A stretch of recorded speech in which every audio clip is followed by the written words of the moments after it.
Je suis né à Saint-Martin. J'ai 90 ans. Je suis né en 1933. Le 2 août 1933. Ma mère a ramassé des javel le matin et je suis né à 2 heures de l'après-midi. Ma mère, elle a ramassé des javels derrière la faucheuse qu'on faisait les javels. Et puis après, on posait la javel, et puis il fallait la prendre soit avec une fourche, soit avec un croissant, pour l'enlever quand les bœufs refaisaient ou les chevaux refaisaient le passage avec la faucheuse. Alors j'ai grandi en bas, parce que ça c'était mon arrière-grand-père qui était ici, dans la maison où on est aujourd'hui. Ça c'était la maison à une personne qui s'appelait Géna Boquet. Et en bas, là, c'était chez Paul Joseph, c'est là que je suis né. À 5 ans, on allait à l'école, Gabriel. À 5 ans, on allait à l'école. 56 ans. À 5 ans, eh ben, on allait jusqu'au chef-lieu de Saint-Martin à pied tous les matins. Et à midi, tu mangeais à la cantine? Alors, des fois, on a eu la cantine et on avait toujours, par exemple, pour manger à 10 heures, on avait un morceau de pain avec deux barres de chocolat dedans. Ça, on y mangeait à la récréation. Donc, pain chocolat, du chocolat avec du pain. Voilà. Et à midi? Eh bien, à midi, on avait, ils nous faisaient là-bas, des fois, il y avait une dame qui faisait à manger. On pouvait manger sur place, ou bien on pouvait manger, prendre pour nous. Et on mangeait au chef-lieu de Saint-Martin. Il y avait déjà quelqu'un qui faisait la cantine? Alors, il n'y avait pas quelqu'un de précis, c'était l'institutrice qui faisait la soupe. On mangeait que la soupe, avec peut-être un morceau de pain de fromage en plus. Et la soupe, elle la faisait pendant les classes? Elle faisait, il y avait le fourneau avec les 4 trous. Et il y avait le bronzin, ce qu'on appelle en fonte, et la soupe, elle se faisait là-dedans. Il y en a une, elle s'appelait Terrier, tout ce que je peux. Terrier? Terrier, oui. D'accord. Et puis, il y en avait une autre derrière. Eh bien, écoute, je ne me rappelle pas du nom. Je n'ai pas été au certificat d'études parce qu'à un moment donné, je suis parti de l'école de Saint-Martin, j'ai été à une école à Cluseil, et puis une année à Cluseil, une année à une école d'agriculture. Et une année à Cluseil et une année à Saint-Julien. Mais Albert, t'es bien allé au collège à La Roche après? Ah oui, j'ai encore fait une année de collège à La Roche. Je crois que j'étais avant Gabriel, l'année d'avant. À Sainte-Marie. À Sainte-Marie. En 46. En 46? Oui, parce que moi j'y suis allé en 47. Ah oui. C'était avant d'aller à Cluseil. Oui. Et puis après, j'ai fait des écoles d'agriculture un peu. J'en avais fait une à Cluseil, une à Saint-Julien.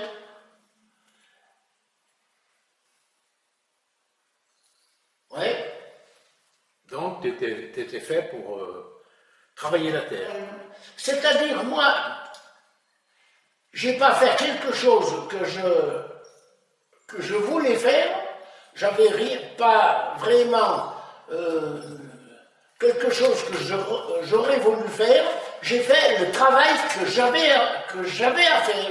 J'étais dans l'agriculture, mon grand-père était entrepreneur de battage, Paul Joseph. Marius, mon père, qui est décédé, j'avais 10 ans, il avait l'entreprise de battage. Ouais. Par conséquent, moi, c'était ça dans le temps, les enfants, à part quelques-uns, parce qu'il y en avait beaucoup dans la famille qui partaient faire des choses ailleurs, mais certains, comme moi, ils restaient sur place.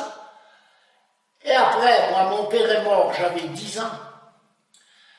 Alors, à ce moment-là, comment veux-tu? Moi, je ne pouvais pas me séparer de ma mère. Non, j'avais Olivier. Mais frère. Olivier était au collège Saint-Michel. Elisabelle, qui était ma sœur, Ouais. elle est allée chez les sœurs à... La Sainte Famille? Non, Non. Au Tilleul? au Tilleul. Oui. Elle est allée faire ses cours, Isabelle, ma sœur, au Tilleul. Et puis moi, ben, j'ai fait de l'école d'agriculture à Cruzeil et puis à Saint-Julien. Alors ça, c'était bien sûr avant le service militaire. Ah, bien sûr. Bien sûr avant. Et puis un jour, ben, oui, je suis parti au service militaire. Et tu es allé où? Alors, le problème, il est que théoriquement, comme ma mère était... J'étais orphelin du père, puisque mon père, il avait eu un accident de tracteur, il était mort. J'avais 10 ans.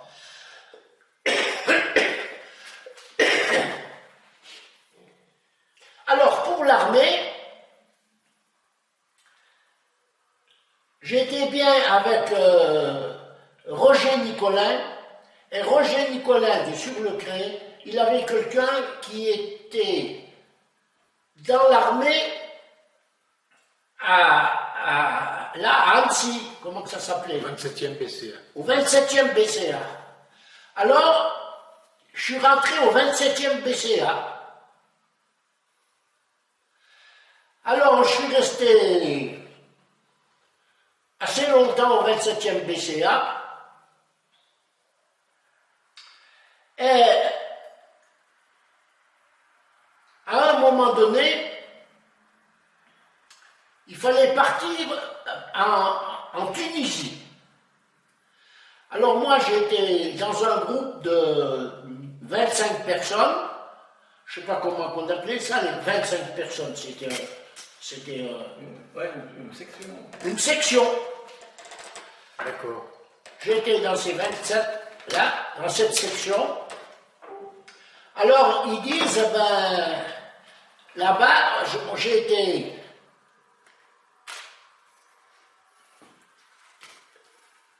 à la caserne, Ouais. avenue de Genève. Ils viennent, ils disent, ben, il nous en faut, on était une soixantaine on était un groupe de 60, il nous faut 10 personnes pour aller en Tunisie. Alors, celui qui commandait, le lieutenant, qui s'appelait Thomas, il dit, moi, je ne veux pas choisir des gens pour partir à la guerre en Tunisie. Enfin, on appelait ça, moi je dis c'est la guerre, mais on allait là-bas pour faire du Maintien de l'ordre. Du maintien de l'ordre. Alors, bon, le lieutenant dit, on va voter, il m'en faut autant, on va faire des tickets, puis on les met dans un chapeau, et puis on tire. Bon. Alors, nous voilà en route,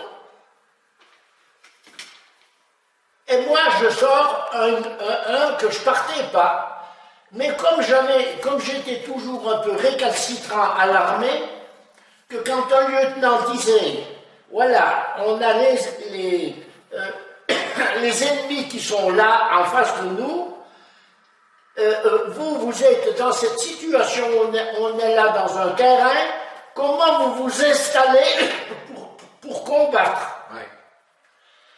Et là, à ce moment-là, j'étais toujours en contradiction avec le lieutenant qui commandait. Lui il disait, il faut faire comme ça, moi je disais non, on fait autrement. Tu as oublié quelque chose aussi. Il y avait un type qui avait tiré la Tunisie, et puis il s'est mis à pleurer qu'il ne voulait pas y aller. Ah oui, c'est moi qui y ai été. Et c'est toi qui as pris sa place. Ouais. Ça, il faut le dire. Ah, c'est comme ça que tu t'es retrouvé là-bas. Ouais. Tu as remplacé quelqu'un.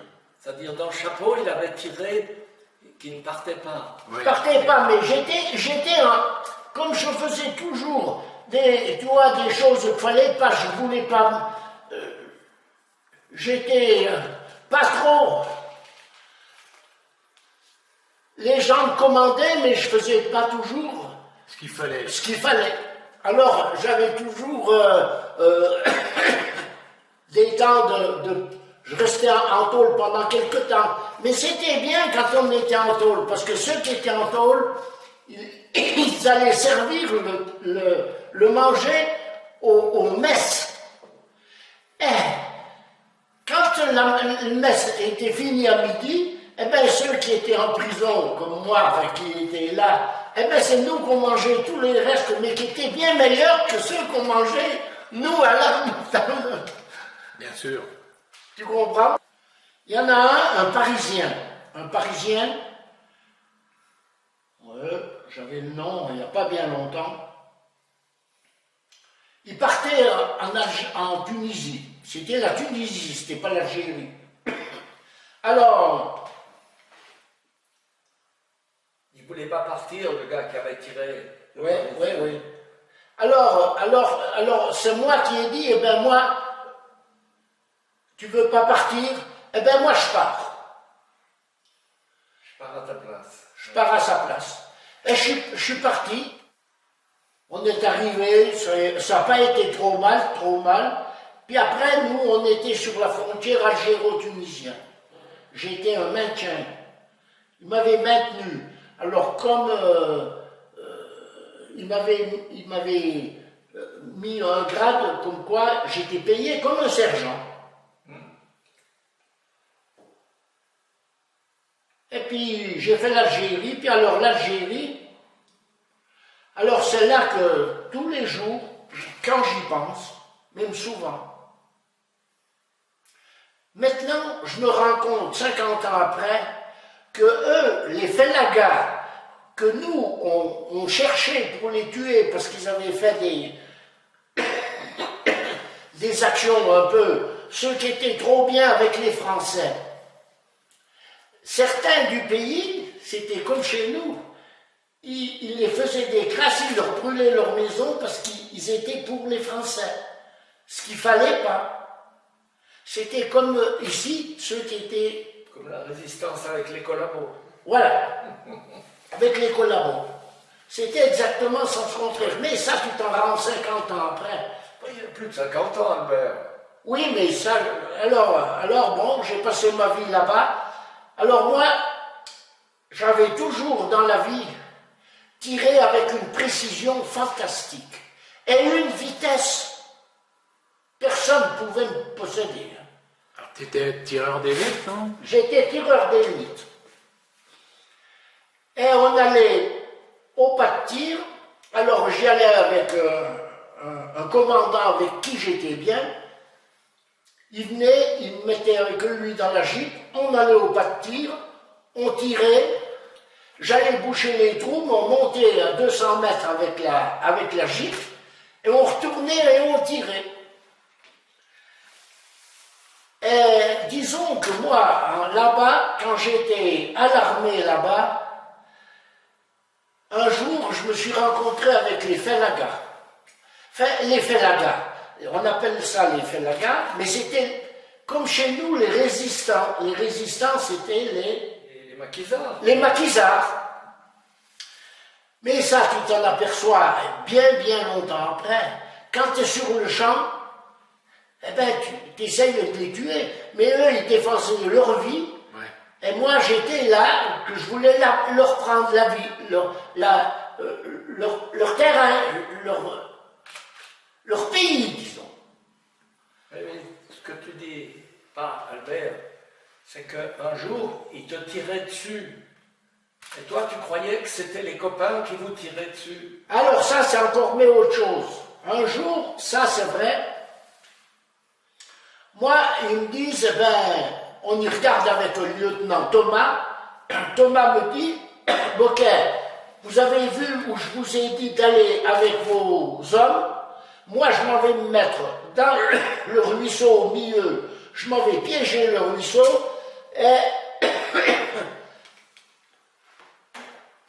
et puis je mettrai un groupe au fond du ruisseau. Moi, je pars, il me dit, faut aller chercher vos hommes.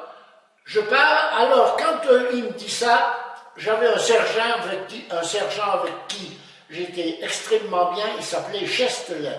Il est toujours vivant, je l'ai revu il y a encore pas tellement longtemps, il est dans la vallée du Rhône. Je dis à Chestelet, t'as entendu ce que le lieutenant m'a dit? Je lui dis, viens avec moi, dis-moi où je m'en vais me mettre et qu'est-ce que je m'en vais faire. Alors je pars avec Chestelet. Chestelet était sur ma droite. On traverse un petit ruisseau comme ça, là. Je regarde en bas, je vois deux personnes habillées comme un arabe avec la cachabia qu'ils avaient. Ça a duré 10 secondes. Moi, j'avais le fusil, le MAS 49 chargé, le canon en bas, pendu à l'épaule, là.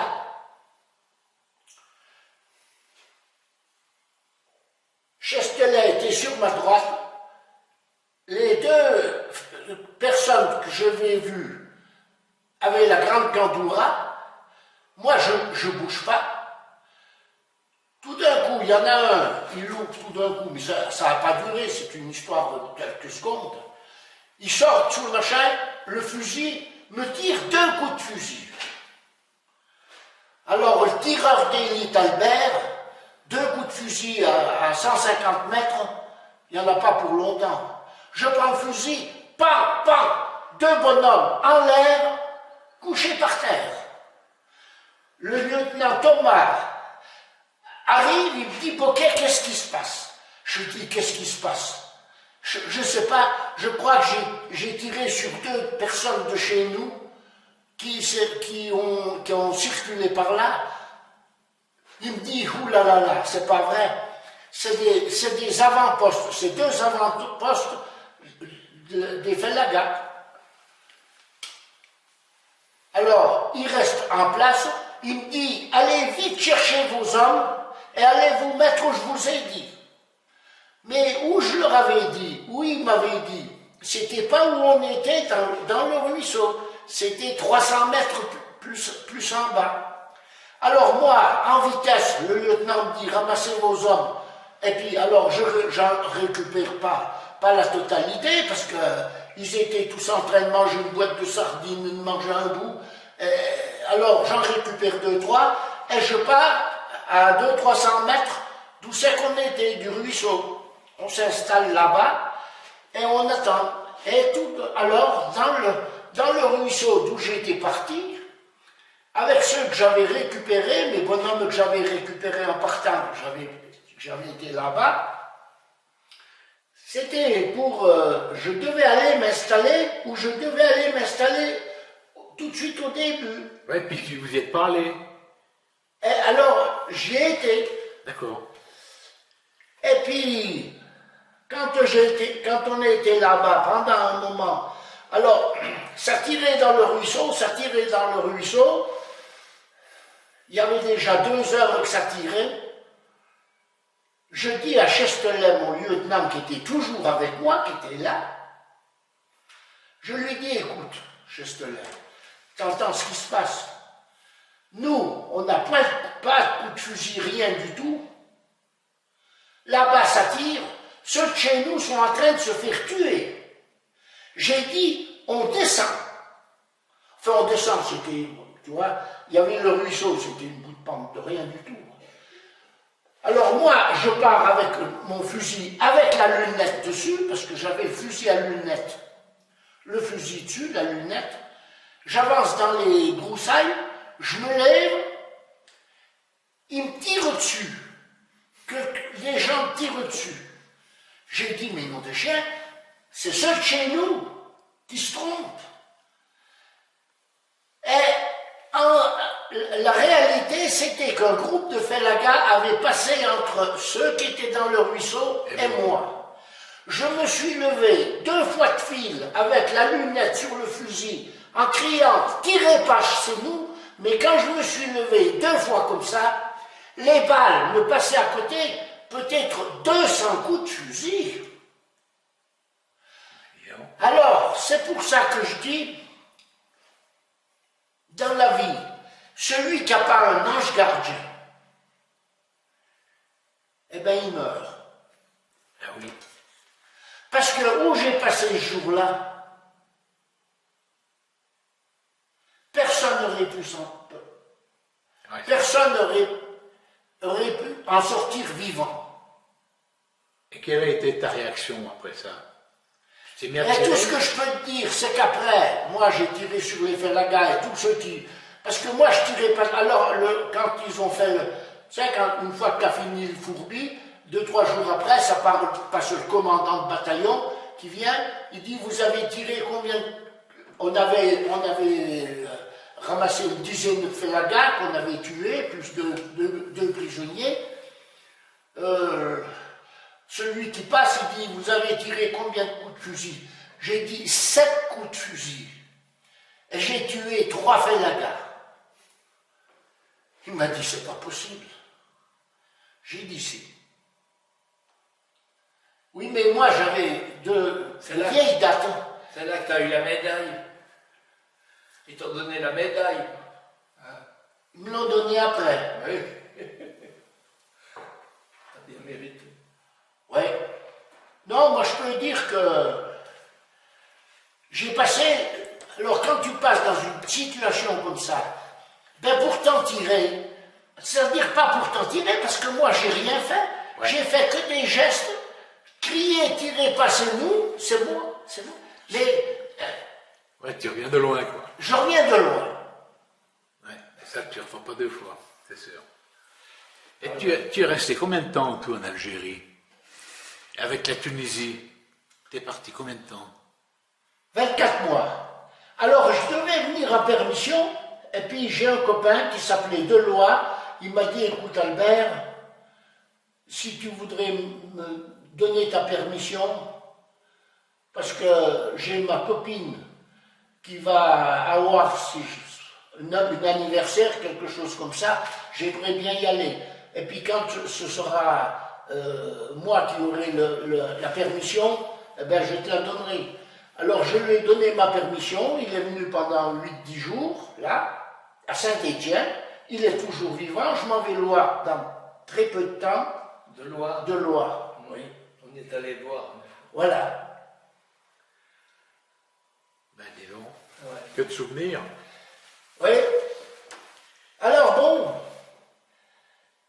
Et toi, tu es venu un jour en permission, là? Je suis jamais venu en permission. Tu n'es jamais venu? Jamais venu. 24 mois sans venir, je devais venir. Ouais. Et j'ai donné ma permission à Deloire. Oui, oui. Mais l'autre, il ne t'a pas donné. Mais il ne sait pas qu'il ne l'a pas donné. Il y avait eu des escarmouches avec les Félaga, plus de permission. D'accord. Compris. Et ça t'a manqué de ne pas pouvoir venir ici? Tu as trouvé le temps long? Tu avais envie de venir? C'est sûr que j'avais envie de rentrer, parce que moi, ma mère était toute seule. Elle avait l'entreprise de battage. C'était quand même pas rien. Il fallait s'occuper, il fallait avoir 2 engreneurs. Il fallait des gens quand même assez sérieux qui mène la batteuse, la botteuse et le tracteur à faire la campagne qu'on faisait, parce qu'on faisait Évire, Saint-Martin, les Olières, c'était tout nous qu'on allait battre dans les fermes. D'accord. Voilà, bon, je ne vais pas y raconter là. Quand le tracteur lance est monté dans le talus pour monter chez Phare, tu vois où j'étais, que le tracteur me passe dessus, me prend l'épaule là, m'arrache la barbe, descend jusqu'au bout des doigts de pied, et je ressors vivant. Ouais. Tu ne pouvais plus parler. Ça t'avait appuyé les côtes, tu ne pouvais plus parler. Ouais. Tu essayais de crier. Le lendemain matin, je ne pouvais plus bouger dans le lit. Ouais. Alors bon, quand j'analyse certaines fois les situations où j'ai été et comme j'en suis sorti, ça se peut pas que ce soit des faits que moi j'ai réalisés, c'est quelque chose qui s'est passé dont je ne suis pas le maître des choses qui se sont passées. Oh, tu ne peux pas tout commander. Hein. Alors, Ouais. après, donc, tu es revenu d'armée, tu as fini, tu es revenu à la maison, Voilà. et tu t'es mis tout de suite à travailler Ah ben, avec ta mère. Tu as pris l'entreprise tout de suite, tu as pris... tout de suite. Mais déjà, avant de partir, Oui, tu faisais déjà. je faisais déjà. Mais ma mère, elle prenait chez ceux de la Rose, là, comment il s'appelait? Duret. Léon. Chez Léon. Alors Léon fournissait à ma mère Un ouvrier. un qui dirigeait la batteuse, qui savait placer, qui savait faire tout le boulot et qui était sérieux. Il y avait le rouquin, là. Comment tu s'appelais le rouquin? Ah oui. Ah ben le rouquin, quand tu parles du rouquin, c'était pendant la guerre, un jour, alors le rouquin, ça il faisait partie, il était dans un groupe où il passait, où ils allaient chercher un cochon comme chez... Oui. Ils ont passé là derrière, Les résistants. les résistants. Ils ont passé là derrière, il y en a un qui a dit, écoutez, on va aller chercher de l'huile et du gasoil chez Madame Boquin. Le rouquin a dit, je vous interdis d'aller là. Ah oui. Parce que le rouquin, il avait travaillé avec ma mère. Ouais. C'est-à-dire à ce moment-là, les résistants, ils vivaient de pillage aussi, un peu. D'accord. Certains groupes, hein, Oui, pas oui, tous. oui. Ouais. Alors tu vois, et ça, j'ai su bien longtemps après. Le rouquin a dit, dans la maison là, vous n'y rentrez pas. Ouais. Oui, je comprends, oui. Ah, oui. Triste époque. Alors, à cette époque-là, il y avait quoi comme matériel pour faire les moissons? Ben j'avais, moi je faisais, alors si j'avais une moissonneuse lieuse qui faisait déjà 2,10 m. Et puis ça faisait les germes. Et puis je travaillais dans le pays et après je passais avec la batteuse. Alors à Évire, ça faisait comme ça. Ils avaient des moissonneuses lieuses. Ils liaient. À Saint-Martin, c'était la même chose. Aux Olières, je faisais tout le Prat. J'allais jusqu'au chef-lieu. Et tout le Prat, là-bas, vers chez les... C'est-à-dire, à ce moment-là, toutes les fermes faisaient de la moisson. Voilà. C'était pour le grain et la paille. Donc, on faisait la lieuse pour ramasser la récolte. Et après, les paysans l'engrangeaient et on passait l'école à Charvenay, et bien sûr, en 40. En 40, j'avais donc 5 ans quand je suis arrivé à l'école. C'était Madame Latuile, l'institutrice. Et après, on a eu monsieur et Madame Mermet. C'était dans la mauvaise période, c'était la période entre les résistants communistes anticléricaux au début et les collabos, ceux qui allaient chanter à l'église. Ouais. Et pourquoi les gens étaient collabos au départ? Parce que Pétain, c'est lui qui avait fait les allocations familiales. Et non seulement ben, ça, c'est celui qui a fait la guerre et qui l'avait gagnée au début. Oui, ben, Pétain, c'était l'homme de 14, c'était le... Voilà, c'est lui qui avait gagné la guerre de 14. C'était pas n'importe qui. Alors tu avais par exemple Aristide, qui avait été à la guerre avec lui, Justin.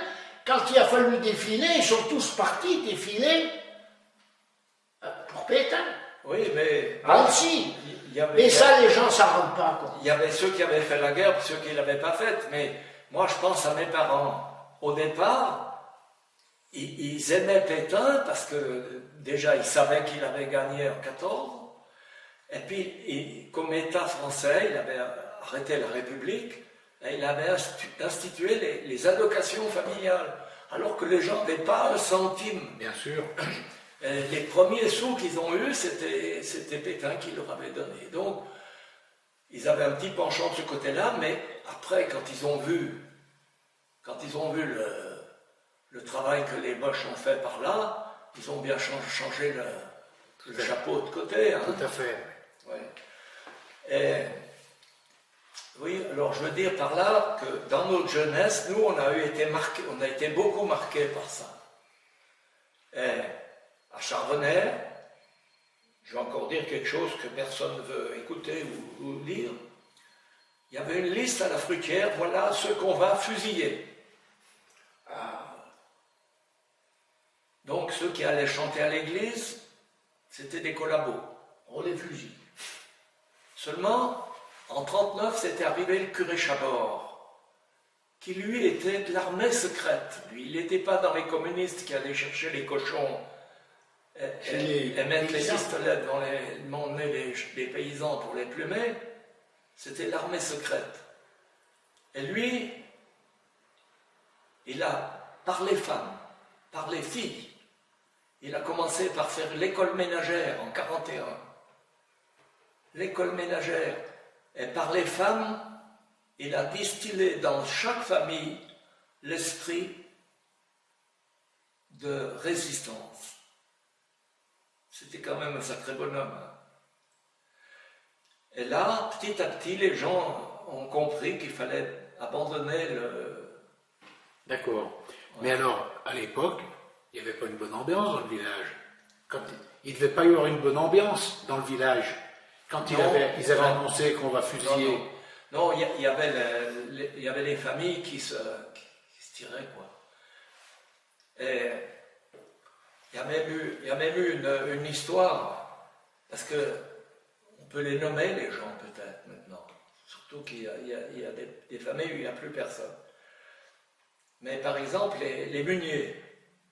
Les Muniers en bas, ils avaient tous les deux fait la guerre de 14. Hein. Ils étaient de la classe 17 et de la classe 12.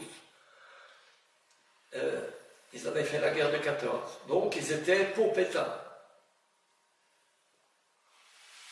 Et puis, quand il y a eu l'accrochage sur le canal de l'Ailette par l'armée française, qui s'est fait décimer là-bas, il y a eu Virgile Despoliers qui a été tué, et puis Raymond Foulex, lui, il s'est caché derrière les piles du pont, il n'a pas été tué, lui. Mais quand il a pu, il s'est sauvé, et comme il était coureur cycliste, quand il était jeune, il a piqué un vélo, et il est arrivé à Charbonnet en vélo. Alors ceux de 14 ont dit, il est ton déserteur, faut le fusiller, faut le tuer. Mais lui, comme il était ordonnance du commandant Rattel, qui était le bras droit du colonel Valettosia, donc les gens du 27, il était l'ancien du 27. En 42-43, quand les Italiens ont envahi, ont pris la zone sud, les Allemands l'ont laissé aux Italiens. Les Italiens sont arrivés à Annecy, ils ont dit vite, vite, il faut enlever toutes les armes du 27. Où est-ce qu'on peut les cacher? Alors Raymond Foulex, il a dit, oh, moi je sais où il y a une cache, moi. Chez Munier, là-bas, au fond de la remise, il y avait une trappe. Et il y a une cave sous la remise, une grotte, sous la maison. C'est là qu'ils ont empilé tous les fusils mitrailleurs, les machins du 27, tout. Donc Munier, qui était collabo, devenait premier résistant. Tu vois comment ça se passe? Et aujourd'hui, c'est encore pas bon à dire, hein, parce qu'il y a des gens il y a des gens qui disent, oh là là. Sûrement, puis nous qui n'avons pas connu cette époque. J'ai une petite entre parenthèses. Ma grand-mère était de Cernex, moi. Cernay, la mode. Et puis un jour, parce qu'on avait une petite ferme là-bas, et on y allait travailler depuis là avec le tracteur. On allait réparer les bâtiments un peu, avec François Fanchon. Et là-bas, je connaissais le curé Place, le curé de Cernay. Et lui, il me disait, eh ben tu vois, on parlait, alors là-bas, on était chez les résistants, là-bas, à la mode, c'était tous des résistants. Hein.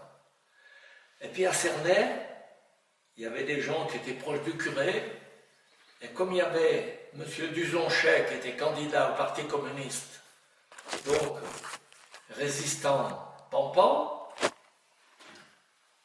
ils avaient mis une liste, voilà, on va fusiller. Le curé et le cordonnier, ils ont dit, ils ne sont pas dégonflés, ils ont dit, ben nous, on met la liste à côté, voilà ce qu'on va fusiller. C'est tout rentré dans l'ordre. Il y a eu les drames de Cercier, tu dois connaître ça. À Cercier, ça s'est pas passé comme ça. Hein. Il y a eu 20 et quelques morts. Hein. À Cercier. Ouais. À Chaumont. À Chaumont, ils ont tué le curé. Oh, c'était dramatique. Hein. Ouais, des sales périodes. Bon, et, petit détail, à la résistance, à la fin de la guerre, en 1945,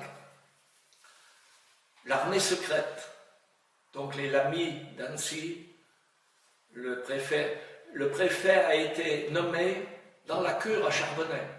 Ah ouais? Le préfet de la résistance, Rébillard. Il a été nommé préfet par les résistants dans la cure de Charbonnet, avec Chapor. Tu vois? Ouais, cette histoire. C'est pas écrit nulle part, hein? Non. Personne ne sait. Cette histoire. Moi, je sais. Ouais. Enfin bon, c'était une drôle de période, hein? Ouais, ben en tout cas, vous êtes là tous les deux aujourd'hui et vous vous portez bien. Hein?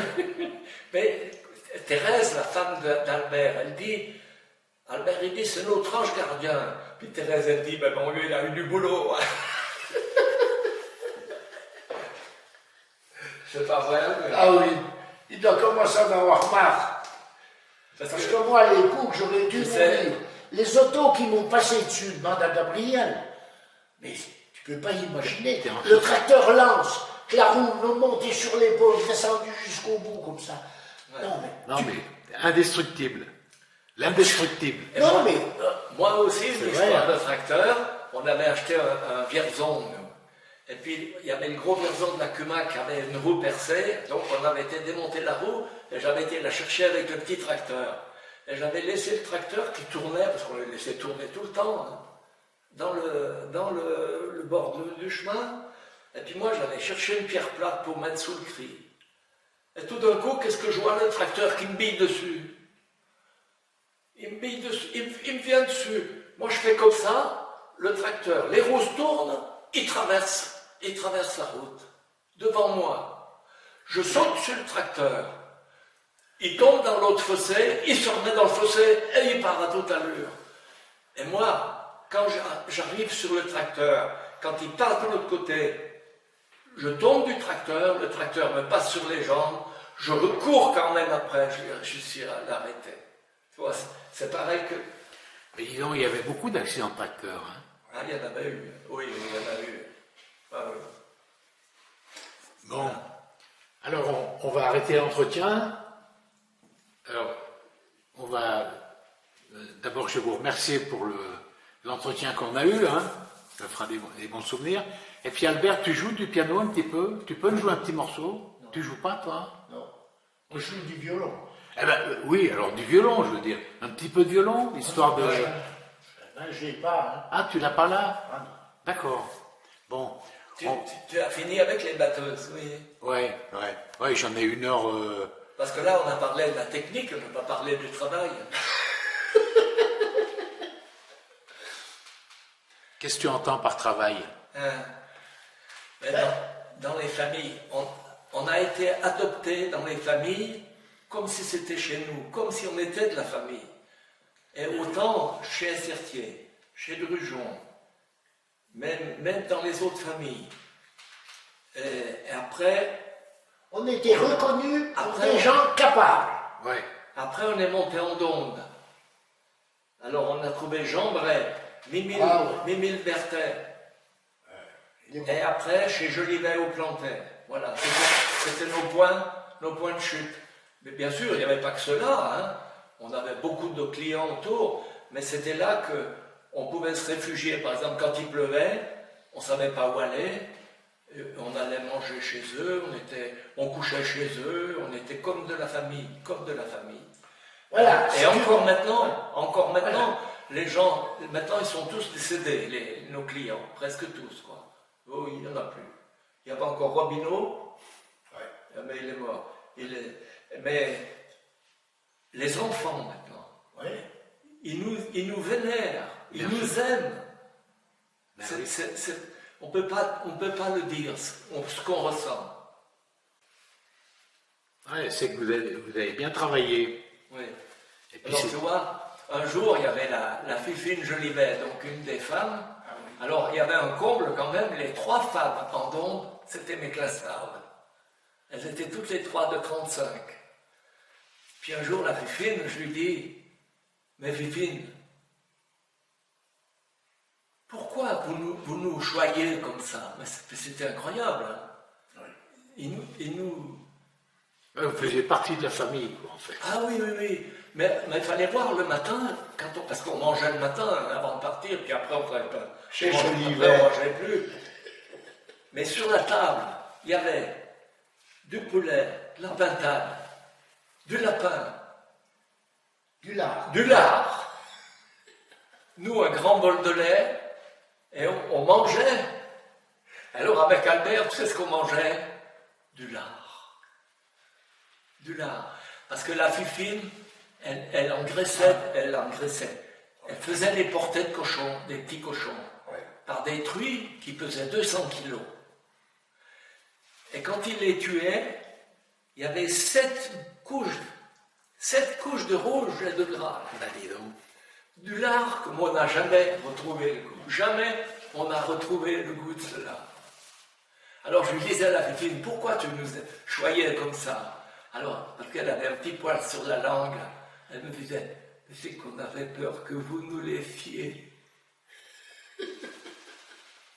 Ouais, ça a amené vous avez eu un paquet d'histoires, vous avez eu beaucoup de souvenirs finalement. Et maintenant, on est reçu chez ces gens-là Toujours. Comme si on était de la famille et qu'on habite un peu loin. Ah ouais. J'étais à Liévros l'autre jour, j'ai parlé avec l'un ou l'autre, c'est comme si j'y avais été le jour avant déjà. Ouais. Toujours le lien d'amitié. Il y a aussi un petit détail que je vais dire là. Le fils qu'on a vu naître dans une maison chez Drujon, on a vu quand il est né. Oui. Donc je suis parti, moi, il avait donc 23 ans, 22-23 ans, quand j'ai arrêté. Et moi j'ai continué la batteuse ici après, parce que j'ai arrêté j'ai eu un accident, moi. Sur la route de Meximieux, je montais, c'était 3h15 le matin, une voiture qui est rentrée plein fouet dans le cueilleur derrière, dans la remorque. C'était des jeunes, alors j'avais le gyrophare, j'avais les feux, mais il y avait 3 jours qu'ils n'avaient pas dormi, ils avaient été à la fête à Neuville, par là-bas, je ne sais pas où, et ils rentraient chez eux, à Jujurieux. Et ils avaient cru, mon gyrophare, ils croyaient que c'était le clignotant des feux à l'entrée de Meximieux. Ils sont rentrés à plein tube dans le... Et moi, ils m'ont arraché l'attelage, mais finalement, j'avais pas de mal. Mais eux, la voiture était moulue. Hein. Il y avait il y avait les pignons de la boîte à vitesse par terre. Dis donc, le choc. Ah oui, un choc impressionnant. Alors j'ai arrêté la batteuse, et 4 ans après, la batteuse était sous le hangar à Lessy. Pierre-Jean, il vient, un jour, il vient comme ça, là. Puis moi, j'étais en train de bricoler après la batteuse.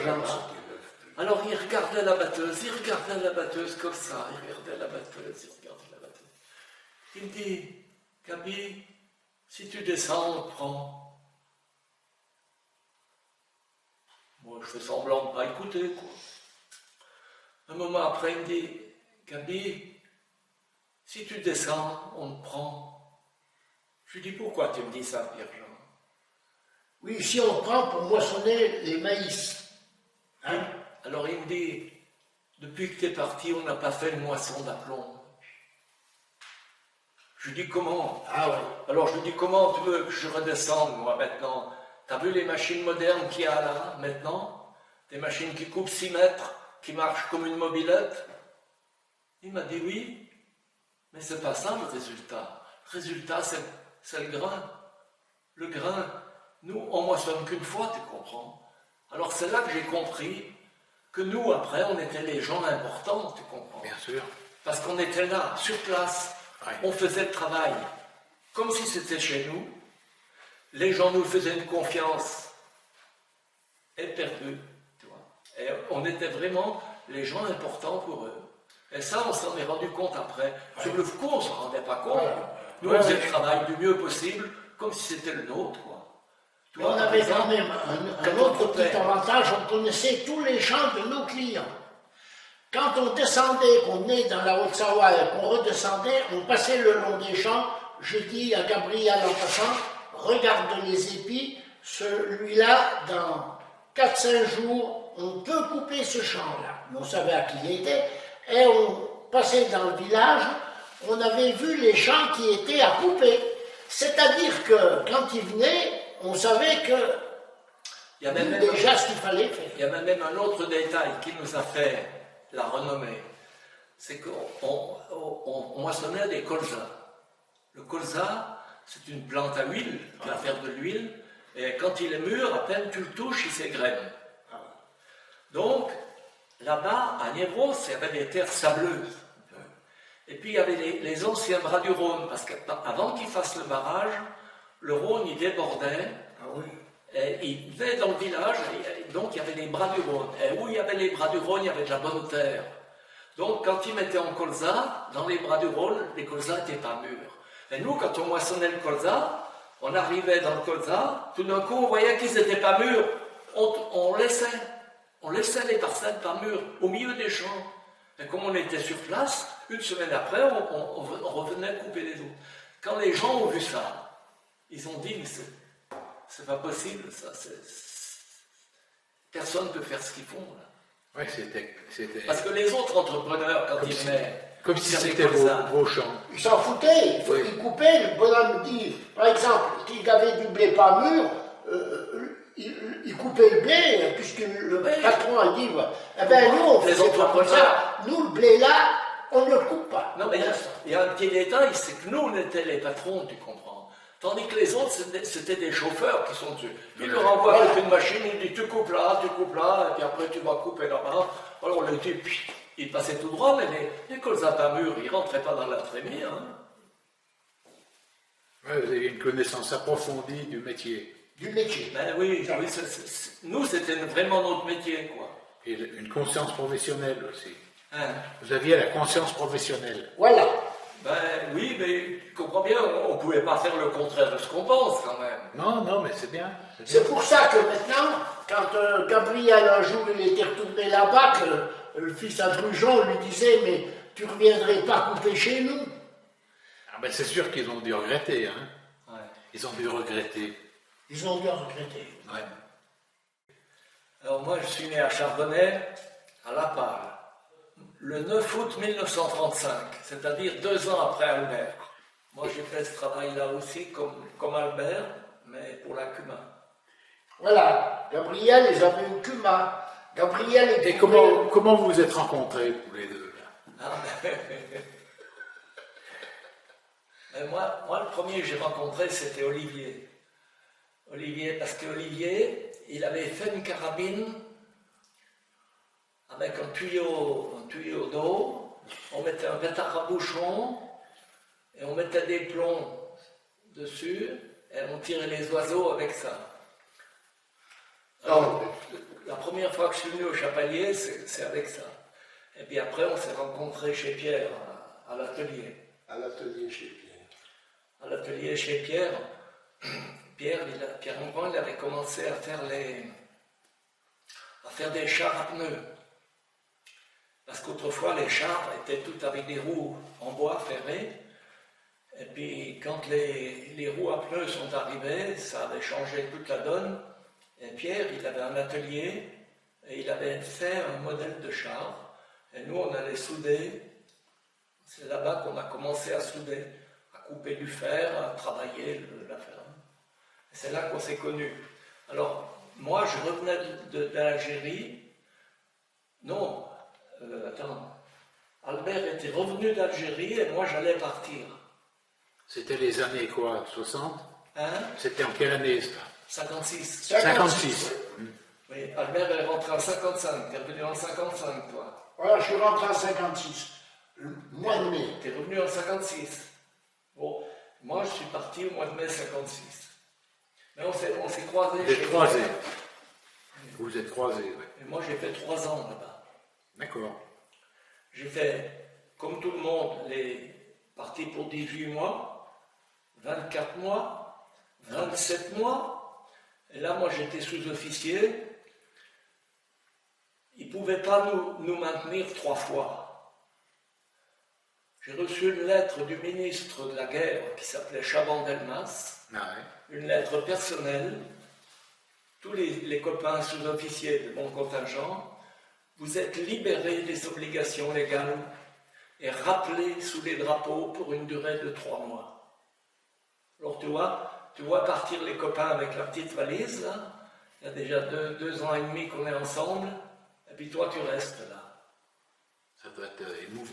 Alors, ma mère m'avait envoyé des bouteilles de gnôle dans des cartons de chaussures bien pliés avec des copeaux de raboteuse pour pas qu'elles se cassent. Donc j'avais un joli stock. Et là, pendant 3 semaines, position du tireur couché. Inapte. Ah oui.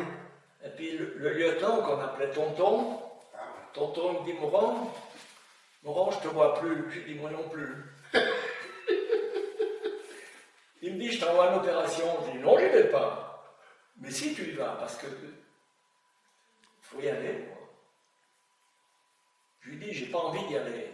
Il m'a dit demain matin tu pars en opération avec 2 pièces, 2 canons.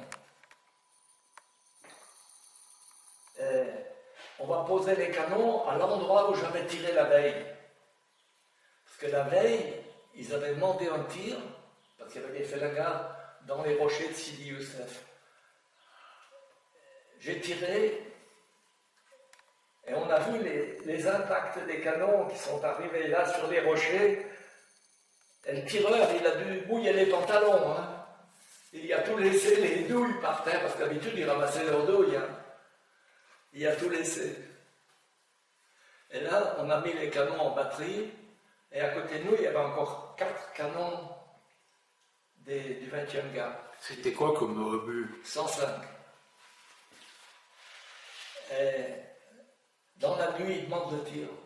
Puis nous on pionçait. Moi, j'avais dit aux copains, je dis surtout, hein, nous, on ne monte pas la garde au canon, il y a les parachutistes à côté, là. On risque rien, on dort. Pendant la nuit, ils demandent le tir. Les autres, ils tirent. Tu vois pas qu'ils s'étaient trompés de coordonnées. Au lieu de donner les endroits où il fallait tirer, ils donnent leur endroit à eux. Les autres, ils remuent les tubes et pam, 4 buts partis. Halte au feu. Ils ont tiré sur les Sénégalais. 1 mort, 2 blessés. Ça aurait été nous, on passait encore le tribunal militaire. Tu vois? Oh là là, c'était la guerre, quoi. Alors moi, il y a une plaisanterie qui était bien rigolo, parce que moi, il m'écrivait, Monsieur Bocalbert, un jour, le commandant passe, celui avec qui j'étais bien, il dit, sur vos lettres, c'est écrit, Monsieur Bocquet-Albert, il faut pas qu'il vous écrive comme ça. Je lui réponds, mais comment voulez-vous que je sache qui c'est qui va m'écrire? Je peux pas dire à quelqu'un, il faudra mettre chasseur Bocquet-Albert, puisque je sais pas qui c'est qui va m'écrire. Alors, voilà les plaisanteries. Ouais, ouais.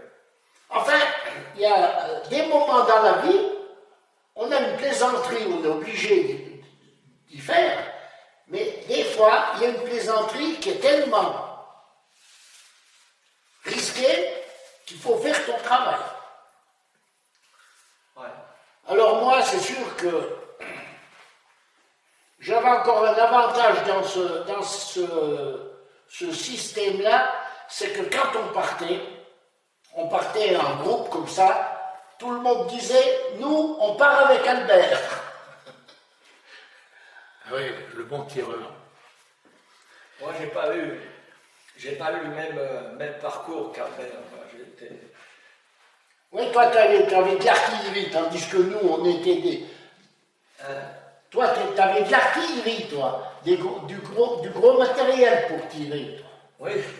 Que nous, on n'avait rien de... Oui, mais moi j'étais tireur de secours, moi, parce que c'était pas mon boulot. Ouais, c'est ça. Moi, je suis sorti premier du peloton.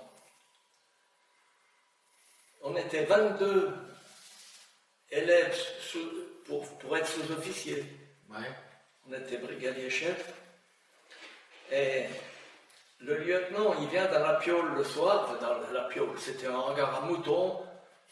On couchait par terre, enfin, on s'était fait des lits en bois quand même, avec des paillasses. Et le lieutenant, il dit, ah, demain, on va avoir les résultats, le travail va être payé. Alors il dit, les 15 premiers, Morand, il n'y était pas. Sur 22, tu vois, à peu près. Parce que moi, il faut dire que ça ne m'intéressait pas tellement, moi. Et puis, j'étais un peu comme Albert. Quand quelqu'un disait quelque chose, je disais le contraire. Quand il se trompait, je leur tenais tête, moi. Et à l'armée, c'est défendu de tenir tête au grade. C'est vrai. Et puis j'avais un défaut, j'allais tirer les perdrix dans les vignes. Il y avait des vignes autour. Alors j'y allais avec le garant, j'enlevais le bout de la cartouche, je mettais de la bourre avec les coins des couvertures, je coupais en biais comme ça, je faisais de la bourre, je faisais des plombs avec des fils de fer que je coupais en berlingot, Voilà. que je mettais dans le canon, je leur mettais de la bourre dessus et j'allais me veiller les perdrix. Poum! Ça les plumait, mon gueule. Donc j'étais un mauvais sous-officier. Et puis quand on passe l'examen, on était toujours dans cette cabane là-bas, et dans la cour de la ferme, c'était une ferme viticole, il y avait une grande cour de 100 mètres de diamètre à peu près, où il y avait tous les postes. Alors il y avait les mines et pièges, les transmissions, la radio, le service d'armement, il y avait tout le système. Et puis les types, ils passaient, et puis ils revenaient à la piole. Alors ils disaient, qu'est-ce qu'il t'a demandé celui-là? Oh, celui-là, il faut dire ça. Celui-là, oh, ben, faut pas dire comme ça. Je savais à peu près tout ce qu'il fallait dire, quoi.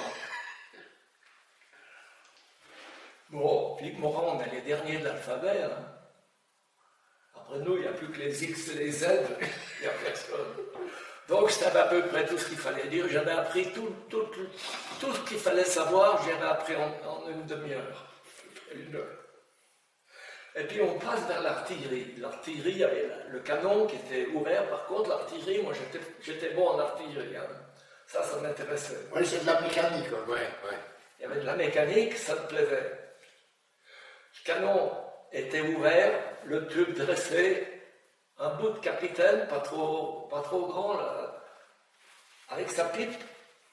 Il dit, Morand, ouais, ben, tout le monde a passé, c'est bien.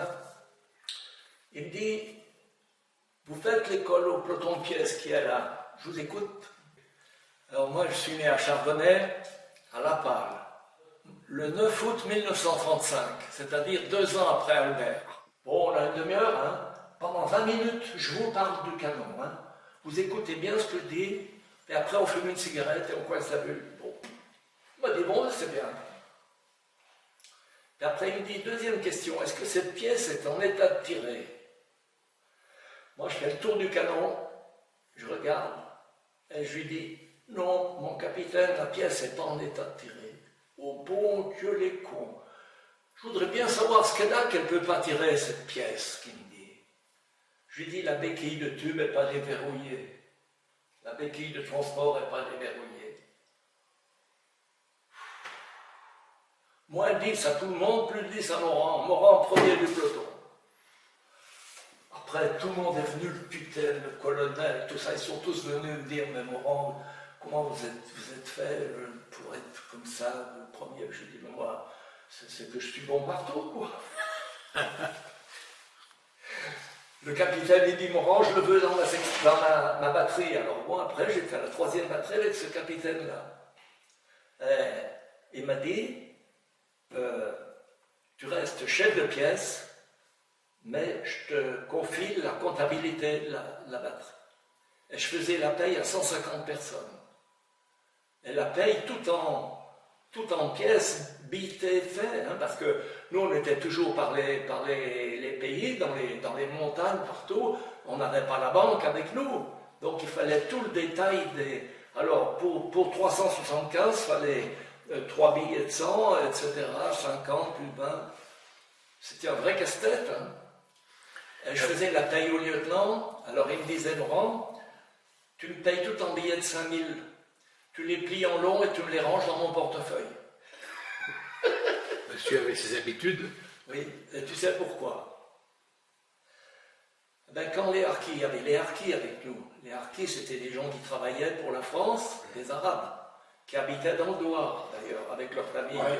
Parce que nous, on était à plus de 1000 mètres d'altitude et on avait ramassé tous les Arabes des alentours. On leur avait fait faire des mechtas au pied du piton. On les nourrissait. Et quand un harki partait en permission le soir, coucher avec sa femme, dans sa famille, le lieutenant lui donnait son P08 et un billet de 5000. Et toute sa paye, il l'a donnée au harki. Moi, je suis témoin de ça. Lieutenant du manoir. Oui. Ah, du manoir. Ouais, ça, c'était une race spéciale. Hein. Ça, c'était des chefs. Oui. Donc, pendant la guerre d'Algérie, vous avez eu des sales moments, oui. Et puis des bons moments aussi. Aussi, oui. Oui. Ben, les sales moments, nous, hein, le 14 avril 1958, on a eu 11 morts d'un seul coup, sur une mine. Et moi, on a sauté 17 fois sur les mines. Et moi, j'ai toujours fait les convois. Je faisais 2 convois par mois. J'ai passé à côté. La veille, j'ai passé avec le camion sur la mine. Mais elle n'a pas pété. Elle a pété le lundi 14 avril. Là, il y avait un trou grand comme la cour. Oui, c'était énorme. Il y avait un déserteur du génie qui savait piéger. Il y avait une équipe qui ramassait les obus qui n'avaient pas pété. Il les piégeait sous la mine à mesure que les bulles faisaient la mine. Tu vois, tu ne voyais pas où c'est. Il mettait les obus dans le remblai, là, sous la mine. Tu ne voyais pas, personne n'y voyait, c'était tout remblayé et tout. Les fils sortaient dans le talus. Et quand il fallait, l'autre il arrivait avec son truc, il mettait le piège. Le piège, c'était une boîte de petits pois, avec des piles bondaires, toutes les grandes languettes contre la boîte, les petites languettes au milieu, des chiffons, un clou, le fil, et le machin. Le type, il mettait le pied dessus, tous les obus pétaient. Souvent, les harkis, ils ont sauté sur les mines, il fallait faire l'appel pour savoir qui c'est qui avait sauté. Et on retrouvait des fois le fusil, il n'y avait plus de bois, plus rien, hein, il n'y avait plus que le canon, et c'est moi qui enlevais la balle dedans. Parce que j'étais un petit peu mécano aussi. Ouais, ça n'a pas toujours été marrant. Hein. Le lieutenant, il avait son P08, et de temps en temps on s'exerçait à tirer comme ça, et il ne pouvait pas tirer 2 balles avec son machin. Il s'enrayait son pistolet. Et il me dit, Morand, est-ce que tu peux me réparer ce pistolet? Je lui dis, bien sûr, donne-moi. J'ai bien vu pourquoi, moi. C'était les lèvres du chargeur qui étaient un peu écartées. Ah. Et la balle, au lieu de rentrer dans le... Elle coinçait, elle montait, elle se Elle coinçait se dessus. dressait devant. C'était 3 fois rien, mais lui, il ne savait pas. Je dis, ouais, Ah ben il devait être content. fallait un petit maréchal des logis avec une paire de pinces pour réparer. Ah ouais, c'est le système, hein, le système D. Et après, on tirait. Mais moi, je mettais les balles dans le bidon, moi.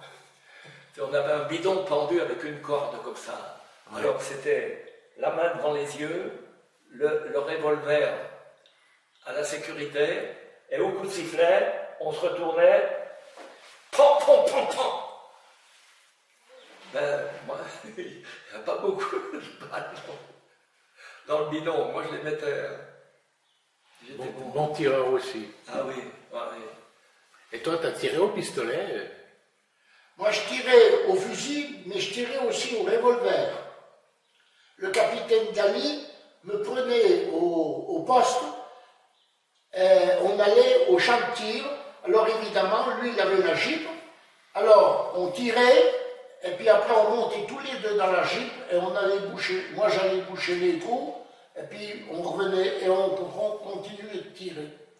Moi, après, le tonton, il nous a envoyé passer le certificat intérim pour passer chef dans la réserve.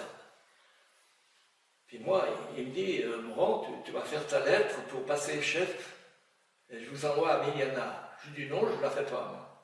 Il m'a dit, mais je la fais à ta place. Tu la signeras. Je dis, non, je ne la signe pas. Il me dit, pourquoi tu ne veux pas? Je lui dis, mais moi, je ne suis pas militaire. Moi, j'ai des vaches à soigner chez nous. Quand je vais rentrer chez nous, j'ai 30 vaches à soigner. S'il faut aller faire des périodes, moi, qui c'est qui soignera mes vaches? Je lui dis, moi, je ne suis pas fait pour être militaire. Il m'a dit, ben, je la signe à ta place. Et il nous envoie à Miliana. On va à Miliana pendant une semaine, on trouve un marchand de gaufres là-bas, on fait le fou avec ça. Et puis, et alors il y avait les examens, nous on les a passés, mais il y avait 2 éliminatoires. La piscine, la nage et le tir. On va à la piscine, et avec Jules Larrey il dit, ah moi non, moi je ne me mets pas dans l'eau, je ne sais pas nager, j'ai peur de l'eau. Alors l'autre il disait, mais vous faites une traversée, vous avez pied là. Non, non, mais je ne vais pas dans l'eau. Puis Morand, allez. Je lui dis, moi ça me met les boutons. Ça me met les boutons dans la piscine, moi j'y vais pas. Bon, après au tir, on va au tir au pistolet. Alors il y avait la silhouette à 25 mètres, le bonhomme en noir, comme ça, sur le blanc. Alors bon, tir au pistolet. Alors moi, je prends le machin, le PA50, là. 3 dans les épaulettes en dessus. 3 dans les épaulettes à gauche. Et après les boutons de la veste, les 9 balles. 3 là, 3 là, 3 là. Éliminé. Éliminé avec 3 balles dans la silhouette. Je comprends.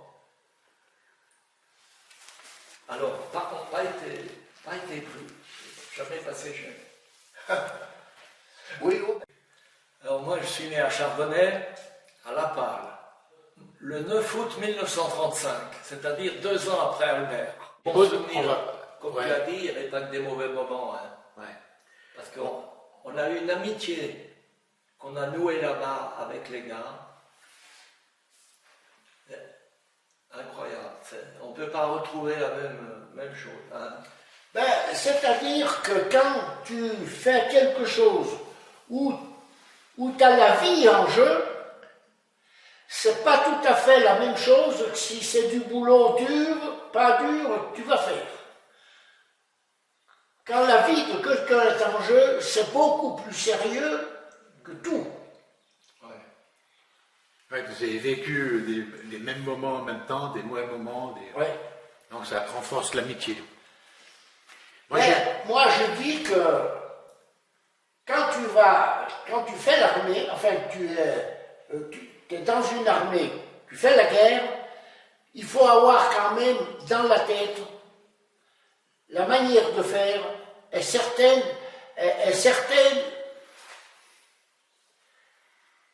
choses qui t'arrivent pour te débrouiller mieux que n'importe qui. Ah oui. Bon, j'aimerais on a parlé de service, tout ça, maintenant qu'on revienne à la batteuse. Ah, qu'on vienne à la On fasse un petit tour à la batteuse.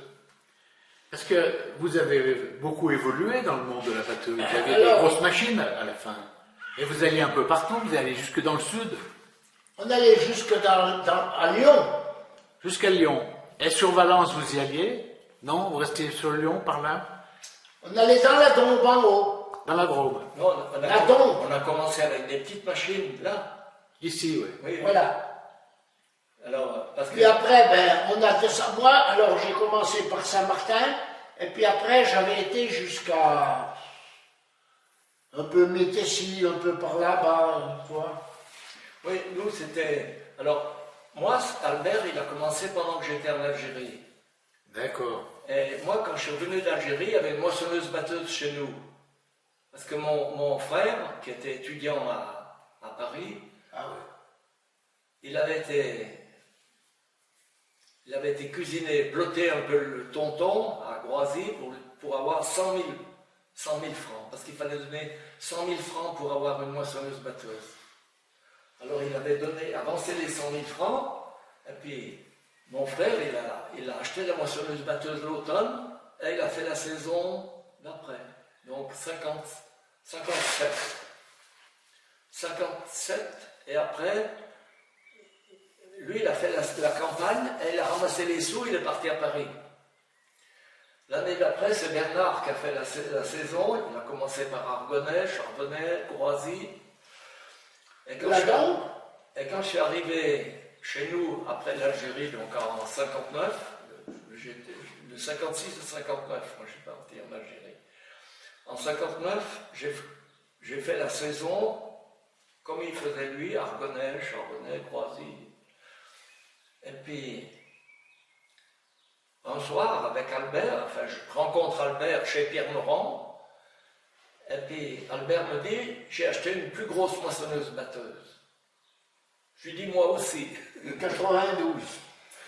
Alors Albert me dit, eh ben tu sais, il y a Tissot Guéras, ça on peut le dire maintenant. Voilà, qui m'avait donné un endroit à aller. Il nous a donné 3 noms dans la plaine de l'Ain, à côté de Lyon. Essertier. Drujon. Et Drujon. Alors on part un matin. Alors, Albert avait une voiture, c'était la 8U74. Voilà. Une ronde. La ronde. La ronde 8U74, je me rappelle de ça. Et nous, à la partie, on part à 3h du matin. On descend, on ne savait pas trop où c'était, bon, on arrive à trouver là-bas. On arrive à 5h dans la cour de la maison chez... On avait passé avant le long de la route, et puis on avait vu Jean et Sertier qui fauchaient, là. Oui, mais on ne savait pas que c'était lui. Ah, c'est vrai. On va dans la maison, on tourne dans la cour, une grande cour. Ouais. Les filles étaient en train de traire les vaches. Parce que là-bas, il y avait la porte de la maison et la porte de l'étable étaient presque l'une à côté de l'autre. Souvent dans les... Puis c'était comme dans toutes les fermes, les filles et puis les hommes, ils allaient travailler plus loin. C'est-à-dire que nous, on arrive, et puis... Puis des filles là-bas, on est arrivé dans une maison où il y en avait pas mal. Hein. Des filles. Oui, il y avait 4 filles, 4-5 filles. Et puis, elles nous disent, ah ben, le papa, il est en train de faucher dans les embauches sur la route de Montluel. Alors nous, on fait demi-tour et on retourne sur la route de Montluel et on trouve Jean et Sertier. toi, petit bonhomme, mais assez débrouillard, mais il peinait un peu, quoi. Il fauchait avec son petit Ferguson. Et puis on lui explique, on dit voilà, nous on a des moissonneuses-batteuses, plus modernes, plus grosses, et on peut venir moissonner. Il nous dit, il nous a mal jugés, quoi. Il a dit ça c'est des gamins, non, nous ça ne nous intéresse pas. On a ce qu'il faut là, on avait une Kumar, on a vendu la machine, mais il y a des entrepreneurs maintenant, non, ça ne nous intéresse pas. Et puis il nous a dit allez trouver Drujon. Hein? Allez trouver Drujon. Oui, allez trouver Drujon, Drujon c'est pareil, il ne nous dit rien du tout. Et puis, alors on lui dit voilà, ben on repassera ce soir, vous discuterez entre vous, Voilà. on repassera ce soir. On va voir un copain de régiment. Nous, on va sur la Saône, parce que Gabriel, il avait un copain sur la Saône, de l'autre côté. Alors, il fallait traverser la bosse de la Dombe, et on descendait du côté de la Saône, de l'autre côté. Oui. On arrive là-bas, il était au marché, on commence à discuter. Non, ah non, c'est moi qui y vais. Oui. Tu sais bien qu'il m'y envoie. Oui, j'envoie Albert. Alors Albert, il commence à dire... Oh, on avait été aux cerises chez lui. Hein? On avait mangé sur les cerisiers. Oui. Et puis, quand on a eu fini, on retourne à Niavros. On arrive dans la cour, on trouve Jean Essertier. Jean, il dit, ah, allez jeunes, allez, venez manger la soupe. T'as compris? Alors, longtemps après, parce que nous on a dit on mange la soupe, et puis on va venir quand c'est bon. Mais quelques temps après, j'ai dit, comment ça se fait ça? Le matin, c'était pas bon, et le soir, c'était bon.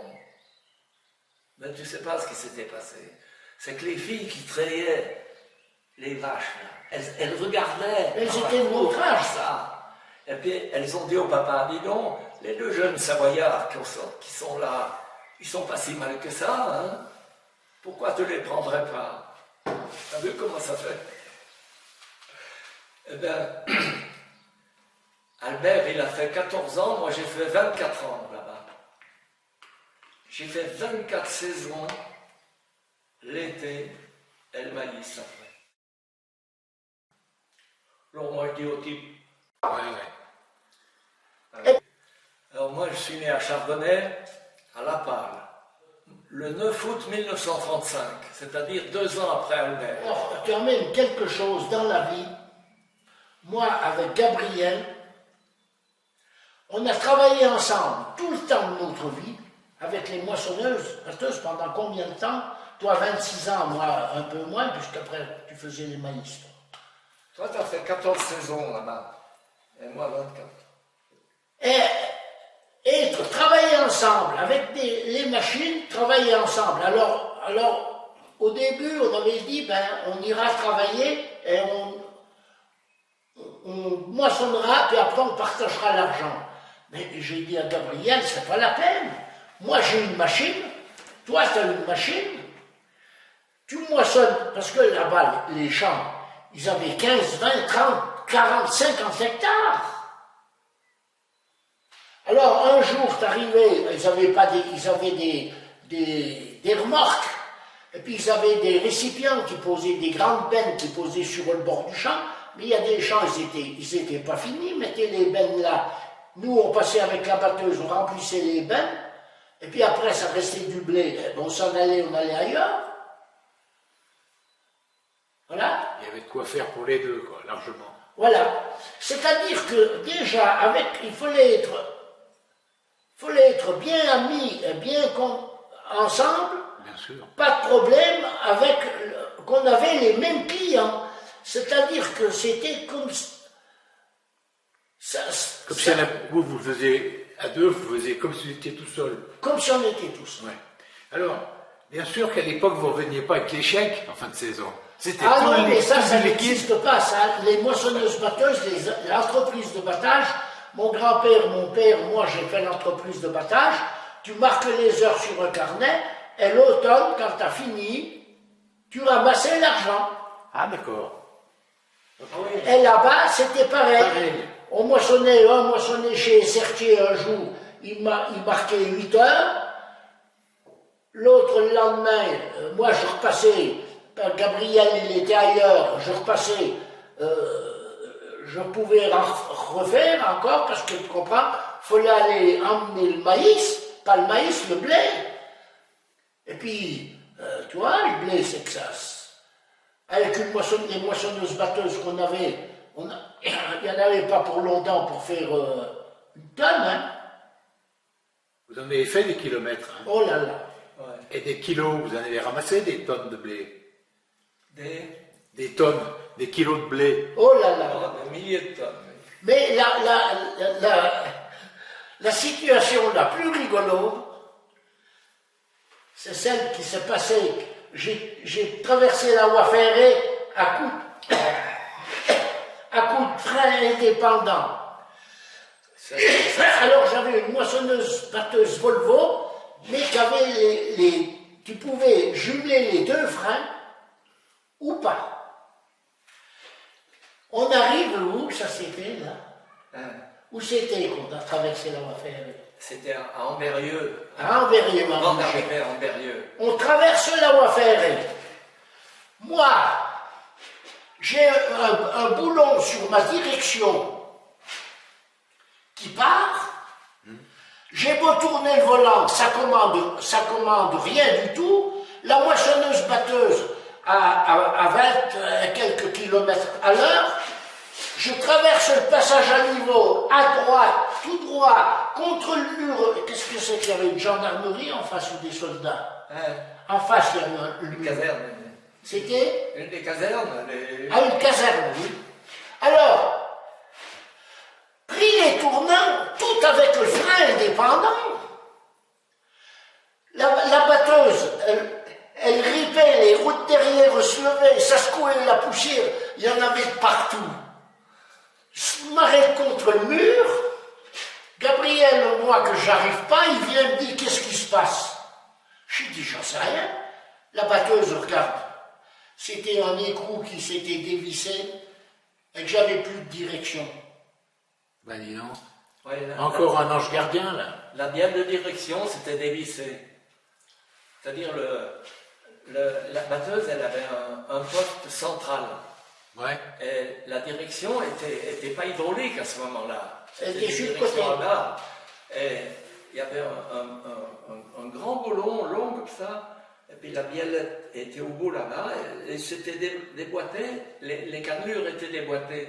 Donc il n'y avait plus de direction. Et Albert, un coup de pied d'un côté, un coup de pied de l'autre, la batteuse secoue. Mais tu ne peux pas imaginer une situation pareille, et pas de dégâts, et pas accroché. Pas accroché, tu vois, un miracle encore, parce que là, si on avait encore accroché là, c'était foutu. Hein. Ah oui. Est-ce que vous avez eu beaucoup de pannes avec les moissonneuses? Hein? Pas de panne. Des pannes, des... La Volvo, Des pannes, pas une ouais. panne. La Volvo, pas une panne. Sur que la Volvo. Eh ben, On n'a pas eu de panne avec les Volvo. bon, Et quoi? À la boîte à vitesse qu'on a changée bien d'origine. sûr. Attends, je vais te dire. On achète des Volvo. Parce que moi, j'avais vu ça au salon, et ça me paraissait des batteuses très solides. On achète chacun une Volvo. Il y a encore toute une histoire avec ça. Et puis, on descend on les fait livrer, ils nous les livrent là-bas chez Sertier. Voilà. Elles étaient venues par le train avant Luel. Ils sont venus les monter, ceux qui les avaient vendus, ils les ont montés sous le hangar et livrés là-bas. On fait 100 heures de boulot, les deux machines en panne, le même jour. Ah oui, c'est vrai, je me rappelais. Les boîtes à vitesse. Ah oui, boîte à vitesse. Boîte à vitesse. Bon, on démonte les boîtes à vitesse, là c'était après, ils étaient tous partis, il fallait se débrouiller. Donc. On démonte les boîtes à vitesse. Il pleuvait, on remonte, on va à SNR, on tombe chez SNR à Annecy, chez un brave homme, un ouvrier, un peu gradé. On lui explique, voilà, on a un roulement là qui casse dans les boîtes à vitesse. Il me dit, ah oui, je vois bien. Eh bien, écoute, je m'en vais vous donner un roulement qu'on met dans les ponts de, je ne sais pas quel Renault, un roulement à rouleau, au lieu d'un roulement à billes, et on met 2 roulements à rouleau côte à côte, on monte ça, plus jamais de panne. Quelque temps, la première année, on revient, les batteuses marchaient à 16 km/h. Ça mettait 10-12 heures pour monter, nous ça ne pouvait pas faire. On va trouver Léon Châtelain, qui était aussi Jean Volvo à Annecy. Léon Châtelain, que je connaissais bien, puisqu'on avait déjà des tracteurs qu'on avait achetés chez lui. Il me dit, oh, on va bien trouver la solution. Je vais vous adapter des poulies spéciales, et puis toi qui es bien avec les marchands de courroies, tu trouveras bien des courroies. Il me dit oui. On met les poulies, on met les courroies, la machine marchait à 27 à l'heure. C'est-à-dire qu'on avait acheté une poulie plus grosse à la place. Ouais. Contraire. Au contraire, oui, parce qu'on avait changé celle de la roue. Il fallait la mettre plus petite. On avait enlevé la grande poulie, on avait mis les plus petites poulies, la poulie menée, ça ne marchait plus. Et après, on ne pouvait plus couper en première, en deuxième. Parce qu'avant, comme elles allaient doucement, on coupait en deuxième. La première, ça allait vraiment doucement, quoi. Donc on coupait, après on coupait en première. Et souvent, des fois, ça avançait trop vite en première encore. Parce que là-bas, il y avait des blés, bon, c'était chargé. Il y en avait à manger, tu étais obligé de t'arrêter pour que la batteuse, il mange tout. Mais, ce qu'on ne savait pas, c'est que les pignons de deuxième, ils étaient au milieu de la boîte. Et ils ne montaient pas l'huile au sommet de la boîte. Et comme on coupait en première, le pignon de première, il était près du carter, et il montait l'huile au sommet de la boîte. Plus jamais de problème avec la boîte. Et les collègues de l'Isère, toutes les boîtes à vitesse, toutes cassées. Ah oui, ils sont venus. On était à Saint-Laurent. Ils sont venus un soir. Oui. Tu te rappelles bien? Alors après, parce que c'était Sans-la-Ville à Bourgoin qui vendait les Volvo, il en avait vendu 14 le même jour. Hein. Les gars, ils les avaient montés avec les voitures. Ils nous voyaient travailler à Saint-Laurent et à Évire. Quand ils nous voyaient travailler, les types, quand ils arrivaient, ils signaient tout de suite un bon d'achat. Hein. Ah oui, ils ont mangé. Ça. Nous, après, il y a encore une autre histoire. On avait 143 graisseurs tous les matins à faire. Ouais. Oh, Gabriel m'a dit, ça va y arrêter. La première année, on graissait, et plus on graissait, plus les roulements étaient vite foutus. Parce que cette année, c'était une année sèche. On ramassait de la poussière de terre qui rentrait dans la graisse des roulements. Ça poussait la graisse, ça laissait. Plus on graissait souvent, plus on remettait en contact la pâte à rôder. On cassait les roulements, on cassait les arbres. Je dis à Albert, écoute, ça peut pas... Alors, petit détail, quand on est allé chez Sénère, moi j'avais trouvé des jolies rondelles, là-bas, sous une machine qui découpait, là-bas, dans les rebuts. J'en avais rempli les poches, j'en avais une centaine dans les poches. Quand j'arrive chez nous, je mets ça sur le tour, je tourne les rondelles à la dimension du roulement. On va à Lyon avec Albert. L'année d'après, il pleuvait, souvent. On était arrêtés. On achète 50 roulements chez SKF à Lyon. On monte les roulements étanches avec la rondelle de protection de dessus pour pas que les enroulements de paille. Ah ouais. Plus rien. Terminé. Et après, on a retrouvé le sourire. Plus rien à graisser. Plus jamais de panne. Tu m'entends? Mais dis donc, vous avez beaucoup innové finalement. De mauvaises batteuses, on en avait fait une super batteuse. Je comprends, ouais. Et puis, le monsieur Sans-la-Ville, là-bas, qui était un petit Ah, monsieur. Sans-la-Ville, c'est juste. Un petit monsieur qui avait une sacoche là, au bras et qui nous prenait de haut aussi. Albert, il lui dit, écoute, Sans-la-Ville, si tu nous payes le voyage en Suède, on va aller chez Volvo, on te donne toutes nos combines. Il nous a pris de haut, il a dit, on en connaît bien autant que vous. Non, ça ne marche pas. Il y a tout perdu, hein. En une année, il a tout perdu, les machines là-bas. Les machines tombaient en panne, les gens ne les voulaient plus. Ben oui, c'est sûr. Tout le monde n'était pas bricoleur comme vous. Tu vois ce que c'est? Alors, comme dit Albert, ça c'est l'ange gardien. Bricoleur, et il fallait comprendre la mécanique. La vision des choses, comment ça se fabrique, comment ça se fait, et s'il y a quelque chose qui ne va pas, ce qu'on peut faire pour y rectifier. Ouais. Et ça, c'est pas donné quand même à tout le monde. Hein. Après, moi j'ai eu une John Deere, une mauvaise machine. Une mauvaise machine, une des plus mauvaises machines qu'ils ont fabriquées.